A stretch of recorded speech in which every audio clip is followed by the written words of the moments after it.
Fala aí, criadores! Sejam bem-vindos a mais um vídeo aqui do Criatória. Eu sou o Roger. E eu sou o Marcão. A gente está começando mais um CriSteps, o quadro onde a gente fala algumas ferramentas, dá algumas dicas, né? Para você implementar nossas histórias.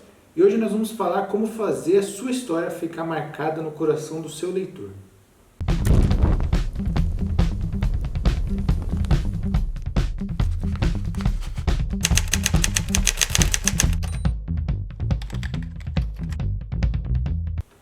Então assim, o objetivo desse vídeo, antes da gente começar a dar esses elementos, né, esses, talvez detalhes e ferramentas, né, é que assim, muitas vezes a gente vê algumas histórias, às vezes em filmes, ou a gente lê um livro, ou às vezes até na indústria dos games, a gente vê que são cada vez mais profissionais os roteiros, né, dos games. A gente vê histórias que são boas, você vê que no termo técnico tem bons pontos de virada, Sim. tem incidentes interessantes, o clímax é agradável, né? São histórias fechadas, são histórias interessantes. Mas você sai da história, meio que é isso, né? Você não guarda ela para você num lugar especial e tal, assim como acho que a grande maioria das histórias vai ser, porque nós temos poucas que nós realmente guardamos conosco. Claro que muitos desses fatores tem a ver com o perfil que você gosta, né?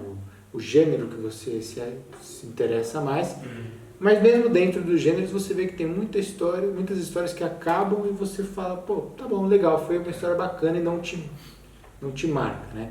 Então a ideia desse vídeo aqui é a gente passar um dos grandes motivos pelo qual você tem essa sensação de que a história passou e não deixou alguma mensagem forte para você, né?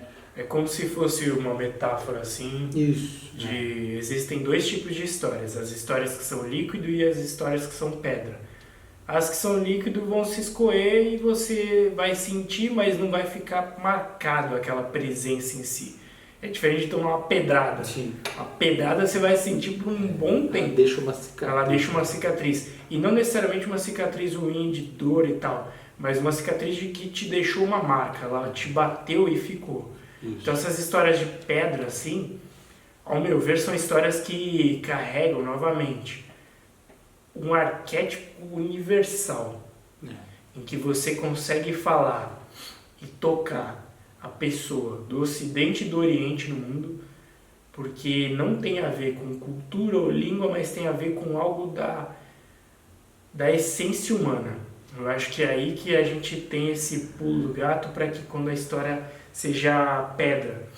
Quando você sabe trabalhar o arquétipo certo, ou seja, a mensagem certa na história, que tem a ver com muito maior do que só uma cultura fechada, ou uma faixa etária que vai entender, mas que esteja inerente à alma humana, é mais fácil você captar a maior parte das pessoas, se não todas. Isso é o meu... Porque aí estão os dois grandes caminhos que a gente vai falar hoje, que é arquétipo e mensagem, né? Então, a gente vê que, em 90% das histórias você consegue dizer quem é o mocinho e quem é o vilão. Né? Mesmo quando se trata de um drama, mesmo quando se trata de terror, você torce para alguém. Então, se você torce para alguém, tem alguém que é o mocinho da história. Quando eu digo mocinho, é na perspectiva de torcer, tá? Porque, por exemplo, em histórias como de máfia, onde você torce para o mafioso, ele não necessariamente é um mocinho num contexto ético. Sim.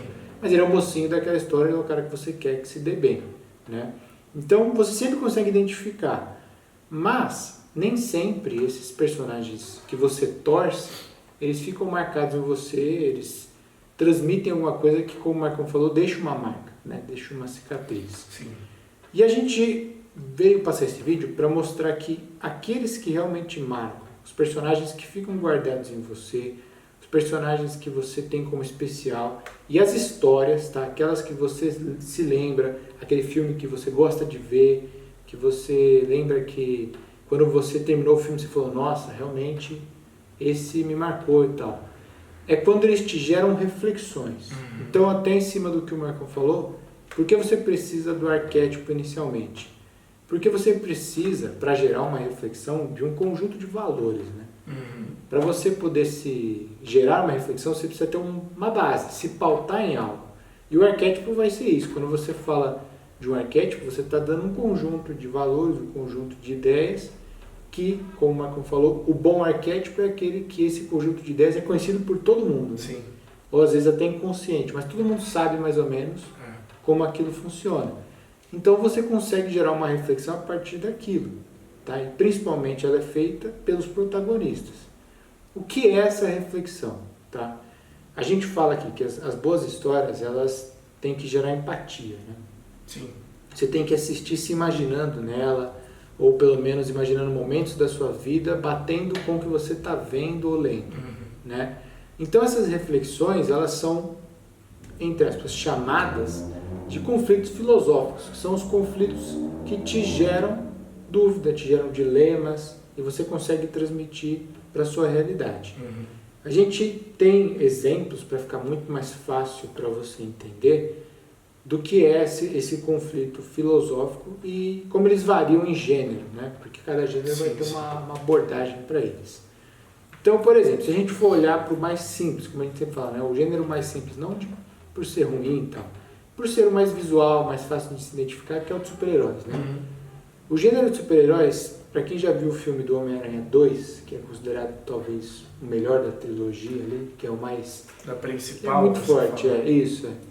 É uma história de super-herói, então é muito fácil identificar quem é mocinho, quem é vilão. Tem toda uma ideia de que o herói faz a coisa certa, né? Mesmo em... Claro que a gente falou dos arquétipos, né, nessa série, mas o herói tem isso. O herói é aquele que vai fazer o que é certo. Então você fala, pô, que tipo de reflexão pode gerar um filme onde o cara sabe que ele tem que fazer a coisa assim? Sim.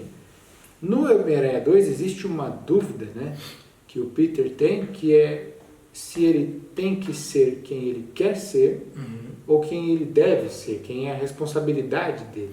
E você começa a observar que isso é algo que muitos de nós passamos durante momentos da nossa vida.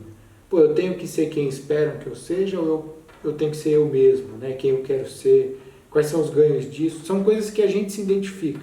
Então esse é um conflito filosófico que faz você simpatizar com o Peter naquele momento, né? E é bem interessante isso que você falou, porque todo o filme, esse filme específico, mas toda a história desse filme do Homem-Aranha 2, do Sam Raimi e do Maguire, ele é pautado nessa filosofia.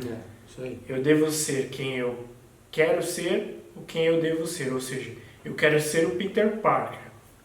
Quero ficar com a garota que eu amo, que é a Mary Jane, que está prestes a se casar com outro cara, me formar, ter um trabalho, ter uma vida comum, ou perder tudo isso para me tornar o herói dessa cidade.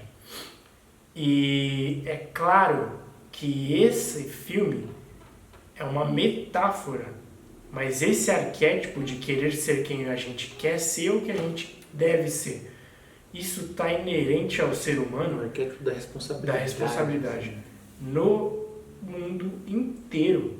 Se você pegar a realidade de cada um, inúmeras realidades, elas se constituem nessa frase: eu devo ser quem eu quero ser ou quem eu devo ser. É simples.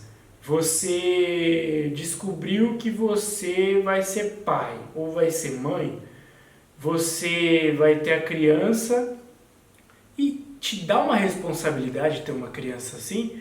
Se você não estava preparado, se você estava na faculdade, se você estava em um mestrado ou queria planejar uma viagem, e aquilo, você assistindo o filme e tendo passado por essa simples, não simples, mas essa situação de uma gravidez, você já vai entender o que está falando no filme. Se você é uma profissão de médico sem fronteira, deve ter poucos ou muitos, não sei, mas você queria ter uma vida comum na sua cidade, mas a sua responsabilidade é viajar ao mundo para locais onde você precisa ajudar o outro, pensar no outro mais que em si. O cara já vai ver um filme desse, já vai entender porque ele passou por isso. E inúmeras realidades eu poderia construir de exemplos, cada um aí do outro lado fale aí nos comentários, mas vocês vão entender que esse arquétipo que está no filme, essa simbologia que está nesse filme, nessa história, ela capta a gente. É por isso que é uma história, para quem gosta de filme de super-herói, vai ficar marcado esse filme. Isso é importante que você falou. O gênero ele já limita. Quem gosta de filmes de herói vai assistir esse filme e ele marca porque ele te deixa simpatizar. Mas quantas histórias de outros gêneros têm essa mensagem? Sim, a gente vai entrar nelas. E Bom, a gente, por exemplo, a do Batman Begins, outro filme, a gente fala filme porque é o que alcança Sim. a massa, né? Mas ele levanta uma discussão entre o que é vingança e o que é justiça, né? Sim. Então é um conflito filosófico do personagem do Bruce Wayne entre tiraram o que era mais valioso para mim, pessoas que só queriam ajudar, né? E eu devo me vingar ou eu devo trazer o que é certo, a justiça, né? Então você vai desde aquele momento que você estava na sala de aula, tacaram uma bolinha de papel em você, você fala, pô, entrego para a professora ou eu taco nele de volta, é a justiça, é a vingança, uma coisa besta, né? Mas assim, como o Marcão falou, dá para você pegar exemplos do micro até a maior mudança, como ele falou, pô, isso de você ser um médico sem fronteira é algo muito grande, né? Comparado. Você imagina, você ser um militar, você tem que ir para o outro lado do mundo, ou ficar com a mulher que você, né? Tem esse tipo de coisa. E é uma regra simples de... Se você pegar as literaturas fantásticas assim, que assolaram o mundo alguns... Não sei se chega a décadas atrás, mas na década de 90 e nos 2000 e poucos aí, vou dar alguns exemplos. Você pode pegar Crepúsculo, você pode pegar Harry Potter, você pode pegar o Star Wars quando surgiu, inúmeros exemplos assim. Por mais que Crepúsculo possa abordar mais o público feminino e o Star Wars mais o público nerd masculino e o Harry Potter já é um mix de jovem, mas por que fizeram sucesso em si? Porque eles carregam, principalmente no protagonista, que é quem lidera a história, elementos que vinculam com a massa das pessoas que vão gerar empatia. Então, se você pegar o Harry Potter, gera empatia, o cara é bruxo. Não tem bruxo aqui. Ou tem, mas desconheço, sabe? Mas não é uma realidade nossa ter magia.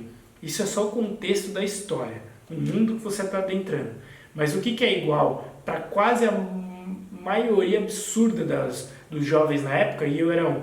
Você pode ter um jovem que tem uma timidez e não se dá bem tanto com os tios que maltratam ele, mas na nossa vida pode ser um irmão que a gente não se dá bem, ou um primo que a gente não se dá bem, ou a gente é mais isolado na escola, ou a gente é mais isolado em casa, mais quietão, e você de repente descobre um mundo novo que você pode vincular. E esse mundo novo não necessariamente é um universo de magia que tem uma escola. Isso é o contexto do Harry. Mas na nossa realidade pode ser um desenho, pode ser uma série, pode ser você começar a escrever, pode ser um videogame que você conseguiu ter. Escape, você tem uma válvula de escape. Essa simples simbologia é o que faz o Harry Potter vincular com tanta gente. É bem interessante. Por quantas crianças não queriam morar embaixo da escada? Exatamente. Né? Que você gera uma sensação de mundo. De pertencer. Ali, né? E às vezes até a fuga pode ser você adentrar no mundo do Harry Potter. Você lê os livros como na época liam. Se imaginar no mundo. Exato. Então por isso que tem elementos fortes. Se você pegar um Crepúsculo, por que eu nem sei, eu acho que era a autora, né? O autor, acho que era uma autora que escreveu o Crepúsculo. Por que a protagonista não tem poder e é tímida? Porque a maioria absurda dos jovens que gostavam de Crepúsculo eram pessoas deslocadas, tímidas, que não eram populares, que não sabiam se relacionar com as pessoas. E a protagonista é exatamente isso. Agora se faz uma pessoa descolada, quantas pessoas são descoladas, popular? É muito pouco, a maioria é tímido. Então você faz o protagonista de acordo com o que a maioria é. E é por isso que capta e fica marcado a história. Os vampiros, os cachorros é só um elemento de fantasia para a composição da história. Essas são as metáforas, né, que você falou. As metáforas. A Bella conheceu o Edward, que vive em um mundo fantástico, numa casa com costumes totalmente diferentes. Sim. Isso a pessoa vai levar para metáfora para a vida dela, às vezes conhecer um rapaz diferente, onde ela está descobrindo um novo mundo. Exatamente. Então você mexe realmente com essa reflexão. Como a gente falou, são histórias onde você se coloca no lugar da pessoa, né, do protagonista. O que eu faria ali, como a gente já tinha até falado lá no vídeo sobre mensagem, que está aí na nossa playlist do Chris Steps, né, como construir a mensagem da sua história, você vê lá que existem alguns os tipos de mensagem que você pode construir, e uma delas é mostrar um jeito de viver, né? Ensinar Sim. uma maneira de viver, mostrar um mundo novo, né? E se você mostra esse mundo novo, essa maneira de ver, mostra esses valores novos, e a pessoa não guarda aquilo para ela, quer dizer que não foi passado com sucesso. Sim.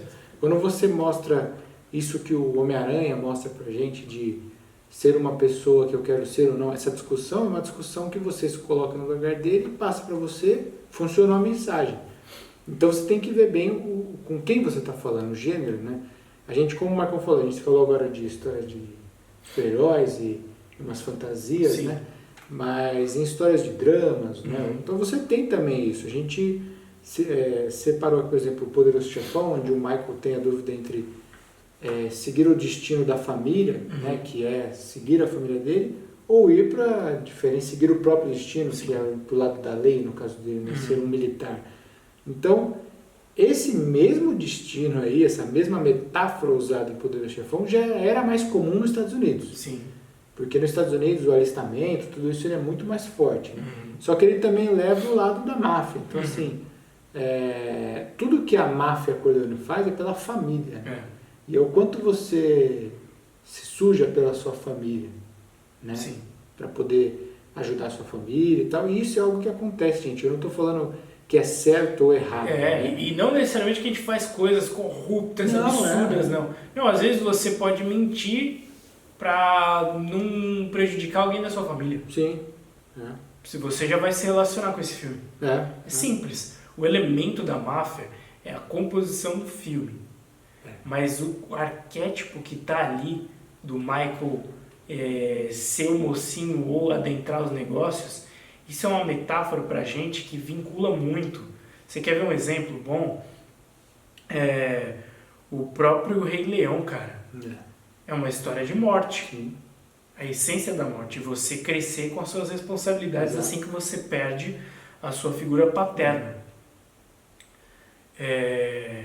Quando a gente perde, em algum momento da vida a gente perde essa figura paterna, que pode ser um avô, pode ser um tio, pode ser um pai, dá aquele baque, porque você começa a ver, principalmente para o homem, porque você quebra uma continuidade de uma referência do que era ser um homem, e agora você vai ser esse referencial para as próximas gerações, então você fica meio perdido. Então eu já vi casos de tios meus que perderam os pais, e pegaram depressão forte, porque você perde a continuidade do referencial masculino que você tinha. Agora você tem que ser aquilo. E o Simba é exatamente isso. E a gente criança, por mais que a gente não tenha contato de perder um pai cedo, mas aquilo está na nossa psique, gente. Aquilo é muito forte, do Mufasa morrer. Sim. E aquilo vincula com todo mundo. Um dia vai perder essa figura paterna. Você pega isso porque, de novo, são metáforas, né? O Simba, ele podia brincar sem responsabilidade, porque tinha alguém que fazia esse papel. Sim. Né? A partir do momento que não há mais, que há perca, ele deve ser esse alguém. E ele não se preparou para isso. Então você vê como é uma metáfora... Por isso que ele tem fuga, né? Para o que nós às vezes fazemos. Exato. Você deixa a responsabilidade sobre alguém e você leva a vida tranquilamente. A partir do momento que essa pessoa não está mais lá e é transferido a você essa responsabilidade, muitas pessoas podem encarar a vida como Simba encarou e fugir. Por isso que não é uma história só onde tem leões e animais na África. Aquilo é a composição da história. É isso que a gente tem que entender. A gente tem que saber qual composição a gente quer dar, ou seja, a simbologia e o arquétipo que a gente quer colocar na nossa história, e colocar elementos arquetípicos da psique humana. Aí você vai ter que entender o que mais vincula com o maior número de pessoas, com o maior número de pessoas. Outro exemplo, Titanic. Você fala de um navio, uma história real que afundou porque colidiu num iceberg. Beleza, é uma simbologia boa, uma história boa. Mas a história em si não é sobre capitão o navio, não é isso. A história é sobre o amor impossível. Isso aí. Um cara pobre que ficou na vala lá no subsolo quase do navio, e uma mina da aristocracia e todo esse amor impossível de Romeu e Julieta dentro de um navio que está prestes a afundar. Você sabe que o navio vai afundar, você já viu em algum lugar a história antes de que o navio afunda e morre praticamente todo mundo. Mas a história é sobre o amor impossível. O elemento de estar num barco é só um elemento.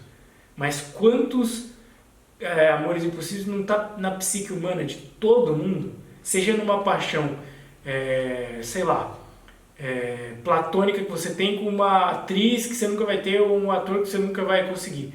Você já está vinculado com isso. Isso que você falou até do barco, entenda o que a gente está falando, tá? É nesse contexto do conflito filosófico. O barco seria relevante a certo ponto porque ele é uma roupagem. Uma roupagem. Se você olhar, o barco está como um arquétipo ali, né, de ambiente, como você pode transformar esse amor impossível em dama e vagabundo, que são cachorros. Sim. Um cachorro é uma cachorra. Né? Então você usa arquétipos diferentes, né? Dá um ambiente diferente de uma cidade e tal, mas você ainda está falando sobre realidades, amores de pessoas de realidades diferentes. Exatamente. Romeu e Julieta é uma história que marca há séculos aí, né? Porque é uma história que envolve, de novo, questões morais e éticas entre famílias que se odeiam, né? O quanto você está disposto a ir contra os seus semelhantes, seus familiares, por um amor. Quantas pessoas não sofrem isso? Quantas a gente não ouve falar, você não tem amigo, amiga, que começou a namorar o namorado, a namorada, e o pai não aprovava, a mãe não aprovava. Então faz você se colocar no papel daquele personagem, né? E essas histórias, elas te motivam também, né? De certa forma. Você sai desses filmes meio que acreditando na mensagem, ou pelo menos se questionando. A gente... Por exemplo, se você for olhar A Procura da Felicidade, tem muita gente que considera um filme motivacional, porque ele é uma coisa que te faz refletir, tipo, olha os meus problemas e olha os problemas que esse cara enfrentou. Eu não tenho motivo para desistir se ele não desistiu, né? Então, de novo, ele te gera uma reflexão do tipo, eu estou disposto a passar por tudo isso para me dar bem na vida, para ser alguém na vida, alcançar meus sonhos. Se eu tiver, eu vou chegar. Então você começa a sair de lá motivado. Essas histórias do Titanic, quando a gente fala dessa motivação, você começa a identificar mulheres e homens que saem dali mais romantizados, né? Acreditando num romance, num amor, porque eles viram ali uma possibilidade, uma metáfora para tudo aquilo, né? E a pessoa nem sabe que viu uma metáfora, né? Na verdade, o que ela pensa, o cara pensa, eu preciso de uma Rose na minha vida, e ela fala, eu preciso de um Jack. Mas, na verdade, é a metáfora. A Rose e o Jack são metáforas, né? Então, você olha essas metáforas e passa para a sua vida criando conexão, né? Tem o Parasita, que foi o ganhador do Oscar, falando sobre privilégios, né? Diferença de realidades entre pessoas abastadas, né, e pessoas que vivem na miséria. E como é a relação dessas pessoas? E é um dilema, não diria fácil de abordar, mas ele é tão aplicável, claro, porque isso está no mundo inteiro. Você sair da rua agora, você vai ver essa diferença da realidade, né? A questão é que metáfora você vai usar para abordar isso. E aí, claro, como a gente fala nos vídeos, não é em um vídeo, uma aula, um livro que você vai ler e vai sair matando. Principalmente aqui no canal, por isso que é importante ir lá em mensagem, né? Ir lá em protagonista, porque agora que você tem um conhecimento melhor de que você precisa gerar essa reflexão, você começa a falar, beleza, como é que meu protagonista tem que ser criado para gerar essa reflexão? Quais os conflitos eu vou jogar para mostrar essa reflexão, né? A gente tem uma série, eu confesso ainda, com o público aqui, é verdade, o lugar da verdade. Não assisti ainda, você já viu e já me indicou sem faltas, que é o Breaking Bad. Já devia ter assistido. Que também é uma questão de falar sobre você a decisões subversivas, né? Com certeza. Ao lado da criminalidade pela sua família. Exato. Né? E você vê que esse dilema em si, ele não é quase nada diferente do Poderoso Chefão. É verdade. Você faz algo ruim que você não sabia que tinha capacidade e a moralidade para fazer isso, mas porque a tua família ela é tão importante e que você sabe que vai morrer e não vai, por exemplo, deixar nada para ela em financeiro como o Breaking Bad. Ou o Michael, que o pai dele construiu tudo e ele pode perder e morrer a família inteira pela máfia e ele tem que fazer alguma coisa para salvar a família. E olha que interessante, porque o Michael, para salvar a própria família, ele vai entrando num dilema que mesmo que se um cara da família trai, ele tem que eliminar o cara para salvar a família, como acontece com o irmão dele. E o Breaking Bad é exatamente a mesma coisa. Aí, é a roupagem, né? A roupagem. É a roupagem.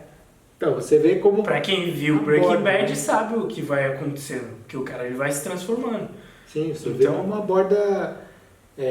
a reflexão acaba sendo a mesma. A mesma. Só que aí você começa por elementos novos, né? O cara é um professor de química, ganhou o prêmio Nobel de Química, então o cara sabe fazer a metanfetamina mais pura, o Michael já é a máfia italiana, siciliana, né? Na Nova York, década de 20, 30, uma coisa assim.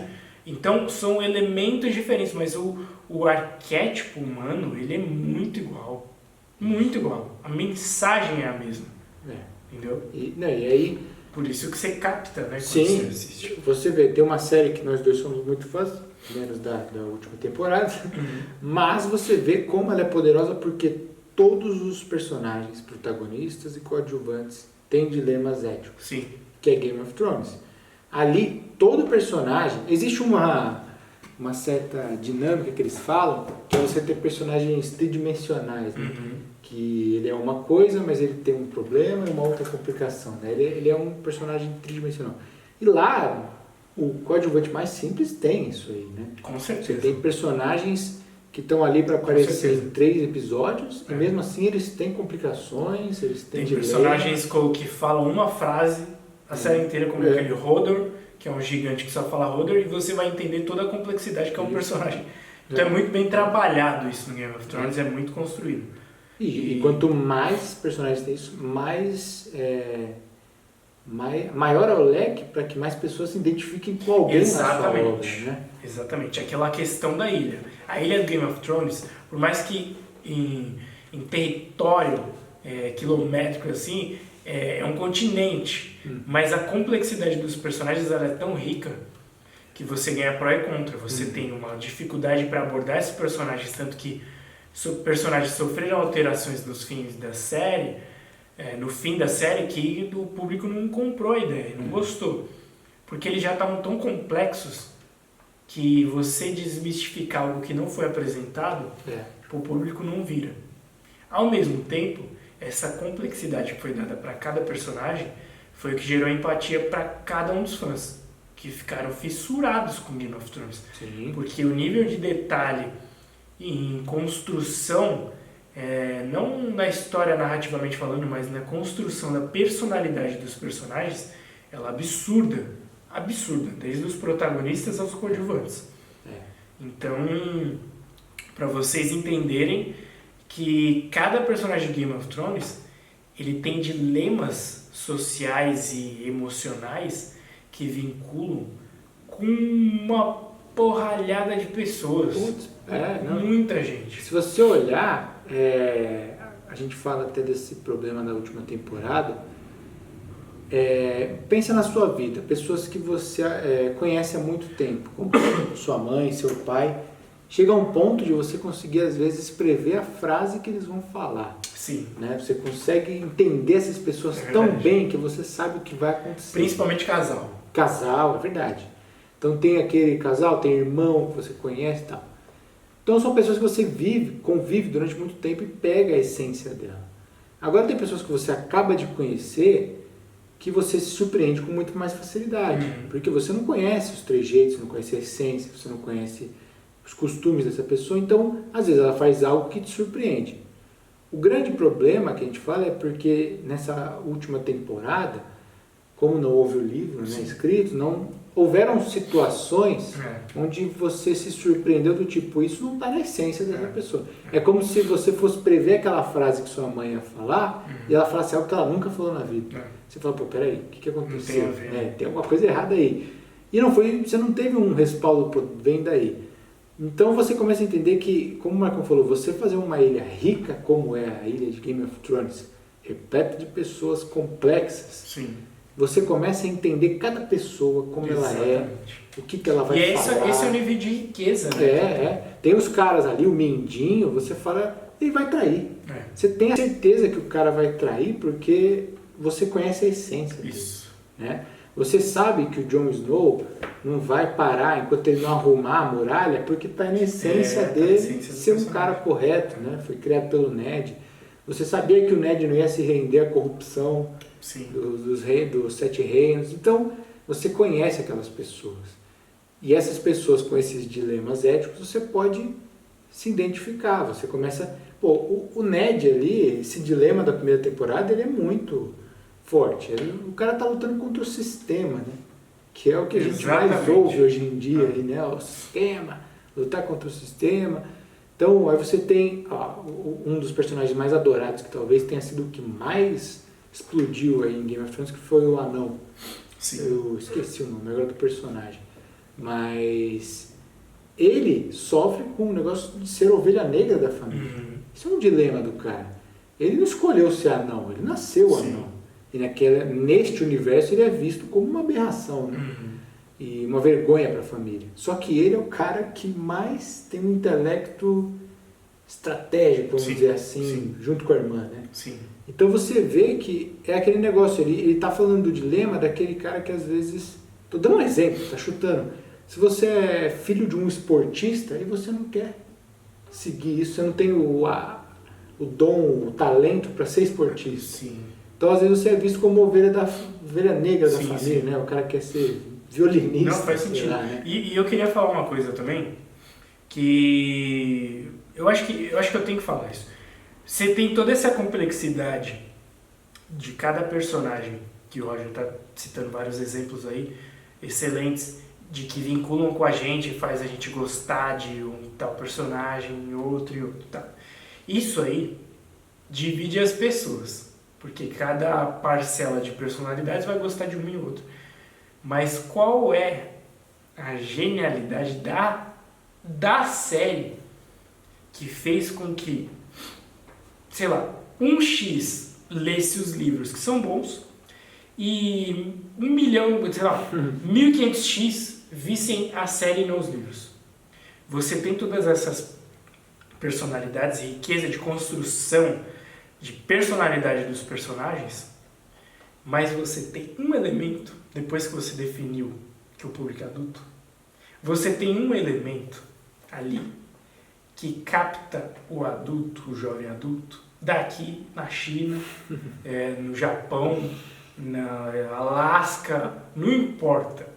Para quem viu Game of Thrones, que sabe que não dava para se ver próximo aos vovós, você tem um elemento que quem produziu a série sabia que isso ia vincular. Eu não li os livros, não posso falar. Mas eu não sei se tiver assim, porque você está lendo. Que é a sexualidade.